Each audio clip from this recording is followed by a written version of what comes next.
ఏం స్టాక్ వచ్చిందో నా మగ్గాల దగ్గర నుంచి. హాయ్ అండి. అందులో చాలా మంది ఇప్పుడు పెళ్ళిళ్ళు చేసింది కదా, వచ్చి అడుగుతున్నారు. అవునా? వచ్చింది, ఒకసారి చూపిద్దాం. సరే వద్దాం.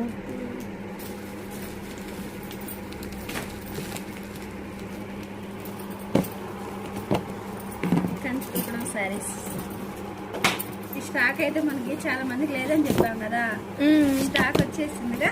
కలర్స్ కూడా బాగున్నాయి, చాలా బాగుంది కదా. చాలా మంది అడుగుతున్నారు లైట్ పెట్టుకోండి. కలర్ చాట్ అయితే చాలా బాగుంది, కలర్ కాంబినేషన్ అయితే. హాయ్ అండి, చాలా మంది స్టాక్ అడిగారు కదండి, స్టాక్ అయితే వచ్చేసిందండి. ఇప్పుడు మన ఛానల్లో కూడా పెడతాము. మీకు ఎవరు నచ్చినట్టయితే మన నెంబర్ స్క్రీన్ షాట్ తీసి పెట్టండి. కలర్స్ అయితే చాలా బాగుంది. ఈ కలర్ చూడండి ఎంత బాగుందో.